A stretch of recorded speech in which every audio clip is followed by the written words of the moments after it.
Assalamualaikum warahmatullahi wabarakatuh. Selamat pagi, siang, sore, dan malam semuanya yang sedang menonton video ini. Perkenalkan, nama saya Nur Afifah. Pada kesempatan kali ini saya akan membuat video tentang isi dari proposal penelitian saya. Di sini saya akan mendeskripsikan isi-isinya. Jadi isinya nanti itu berisi tentang apa saja. Ada membahas tentang judul, ada latar belakang. Kemudian ini lanjutannya ada identifikasi masalah, rumusan masalah, tujuan penelitian, manfaat penelitian, landasan teori yang saya gunakan, metode penelitian, dan rancangan isi penelitian saya. Ini sudah di ACC dan saya sedang mengerjakan skripsi saat ini, mulai dari bab 1.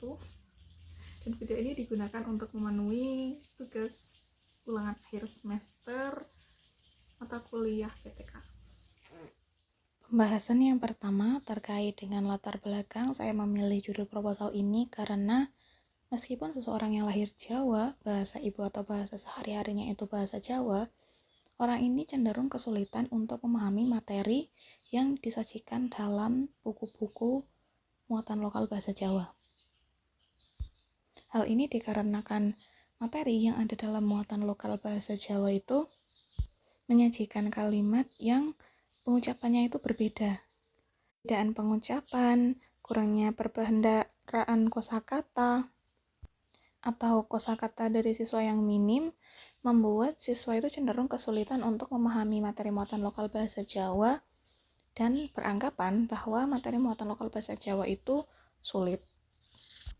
Nah, karenanya diperlukan suatu pengantar dalam materi muatan lokal bahasa Jawa ini, penggunaan bahasa ibu atau bahasa yang digunakan oleh siswa dalam kehidupan mereka sehari-hari, sehingga siswa bisa lebih memahami konteks kalimat-kalimat yang digunakan dalam materi muatan lokal bahasa Jawa. Bahasan yang kedua terkait identifikasi masalah. Dari beberapa latar belakang yang sudah saya sebutkan tadi, identifikasi masalah yang dapat dilihat diantaranya siswa kekurangan kosakata untuk memahami kalimat yang disajikan dalam materi muatan lokal bahasa Jawa. Yang kedua, siswa mengalami kesulitan memahami kalimat dalam materi muatan lokal bahasa Jawa karena adanya perbedaan pengucapan. Ketiga, kurangnya minat siswa terhadap pembelajaran muatan lokal bahasa Jawa. Dan yang keempat, kurangnya ajang yang mampu menumbuhkan rasa cinta pada bahasa ibu yang baik seperti FTBI atau Festival Tunas Bahasa Ibu. Bahasan yang ketiga yaitu rumusan masalah.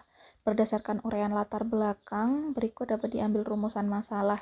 Yang pertama, bagaimana penggunaan bahasa ibu oleh siswa di SD Negeri 1 Lumajang Watu Malang.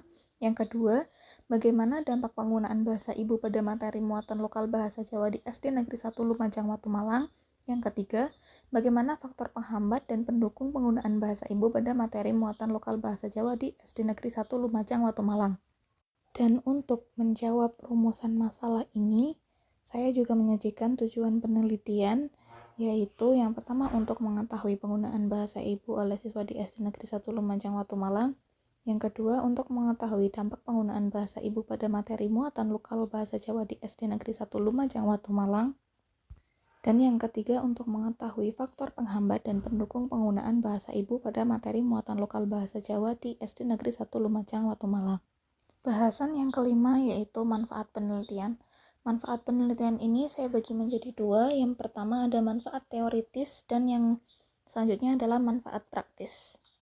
Secara teoritis, manfaat penelitian ini diharapkan mampu menjadi salah satu landasan pada pembelajaran muatan lokal bahasa Jawa dan mampu dijadikan sebagai salah satu referensi bagi pengembangan bagaimana dampak penggunaan bahasa ibu dalam pembelajaran muatan lokal bahasa Jawa supaya lebih mudah dipahami. Manfaat praktisnya bagi siswa untuk menciptakan lingkungan belajar yang dapat mendukung penggunaan bahasa ibu selama pembelajaran muatan lokal bahasa Jawa, dan untuk guru membantu guru-guru agar menerapkan bahasa ibu dalam pembelajaran materi muatan lokal bahasa Jawa supaya bahasa Jawa dalam materi muatan lokal ini lebih mudah dipahami siswa. Bagi lembaga sebagai masukan untuk memberikan perhatian terkait bahasa ibu yang digunakan siswa di lingkungan sekolah. Bagi peneliti, ini digunakan untuk menambah wawasan, dan bagi pembaca, agar memberikan manfaat dan bahan acuan bagi peneliti yang lain. Bahasan selanjutnya adalah landasan teori. Landasan teori dalam proposal skripsi saya itu ada dua. Yang pertama kajian pustaka, yang kedua adalah kajian teori. Kajian pustaka berisi penelitian yang telah sebelumnya digunakan untuk memberikan gambaran, seperti artikel, jurnal, atau proceeding seminar nasional. Salah satunya yaitu jurnal yang disusun oleh Ima Kurniati, Nur Hidayah, dan Siti Hairunisa dengan judul Analisis Pengaruh Penggunaan Bahasa Ibu terhadap Keterampilan Berbicara Bahasa Indonesia pada Siswa SD dari Universitas Negeri Medan 2024. Hasil penelitian tersebut menuliskan bahwa siswa lebih sering menggunakan bahasa ibu dalam proses pembelajaran maupun dalam kehidupan sehari-hari dibandingkan dengan bahasa Indonesia. Hal ini dikarenakan bahasa ibu lebih mudah dimengerti. Melalui jurnal ini, kemudian saya mencari gap atau persamaan dan perbedaannya. Untuk persamaan, penelitian ini terletak pada pembahasan penggunaan bahasa ibu, sedangkan gap atau perbedaannya pada jurnal meneliti pengaruh pada keterampilan berbicara bahasa Indonesia, sedangkan penulis meneliti dampaknya pada pemahaman muatan lokal bahasa Jawa. Selain itu, perbedaan lainnya terletak pada jenis penelitian yang digunakan. Jurnal di atas menggunakan penelitian kualitatif studi kepustakaan, sedangkan penulis menggunakan kualitatif lapangan di SD Negeri 1 Lumajang, Watu Malang. Untuk kajian teori, saya menggunakan teori-teori yang ada dalam judul yang saya gunakan, seperti teori tentang bahasa ibu. Di situ ada pengertian, fungsi bahasa ibu, dan peran bahasa ibu dalam perkembangan anak. Selanjutnya ada teori tentang pemahaman materi.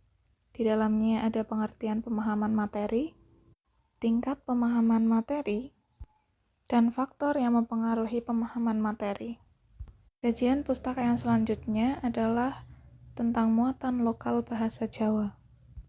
Di dalamnya ada pengertian muatan lokal, pengertian muatan lokal bahasa Jawa, dan pentingnya muatan lokal bahasa Jawa. Bahasan selanjutnya terkait metode penelitian. Penelitian ini merupakan penelitian kualitatif lapangan yang bermaksud mempelajari secara intensif tentang latar belakang suatu keadaan dan interaksi, baik interaksi individu, sosial, maupun kelompok. Bahasan yang terakhir yaitu rancangan isi penelitian. Rancangan isi penelitian ini apabila diperlihatkan dalam rancangan isi skripsi bisa dilihat dalam tabel berikut ini.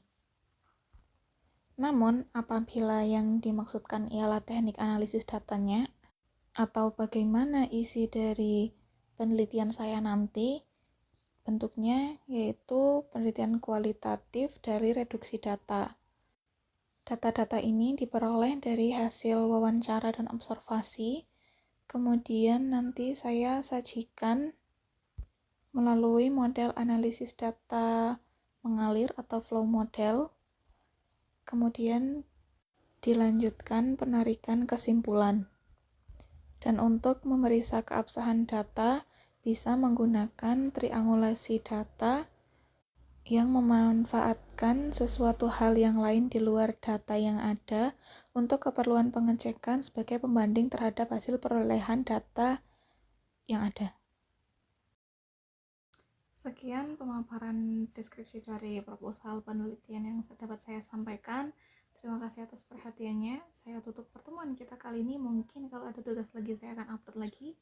Saya tutup. Wassalamualaikum warahmatullahi wabarakatuh. See you next video guys. I wish not.